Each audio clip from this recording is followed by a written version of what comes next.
పేడ పెడక ఇంట్లో ఉంటే ఇంట్లో ఉండేటటువంటి దరిద్ర దేవతని బయటికి తోసేస్తుంది. ఆవు పేడ పెడక లక్ష్మీదేవిని ఆవాహన చేస్తుంది. ఇంకా చెప్పాలంటే లక్ష్మీదేవి, అష్టలక్ష్మి, మహాలక్ష్మి తామర పువ్వులో కూర్చోవడానికి ఎంత ఇష్టపడుతుందో, ఎంత ప్రీతి చెందుతుందో ఆవు పేడ పిడక మీద కూడా కూర్చోవడానికి అంత ఇష్టపడుతుంది. ఎందుకంటే గోవు సకల దేవతా స్వరూపము. ఆవు పేడలో లక్ష్మీదేవి ఉంటుంది. లక్ష్మీదేవి వచ్చి కూర్చోవడం కాదు, లక్ష్మీదేవే పిడక, పిడకే లక్ష్మీదేవి. ఇది తెలుసుకున్నటువంటి వాళ్ళు, ఈ రహస్యాన్ని గమనించినటువంటి వాళ్ళు ఐశ్వర్యాన్ని పొందేసినట్టే.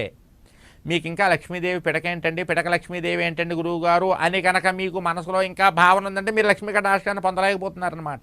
అదే గుర్తు. అందుకని చక్కటి పిడక, ఆవు పేడ పిడక ఒకటి తెచ్చుకోండి. నేను చెప్పాను కదా, ఎక్కడా కొనకండి. ఎలా తీసుకోవాలంటే మీకు దగ్గరలో ఈవేళ రేపు ఆవులు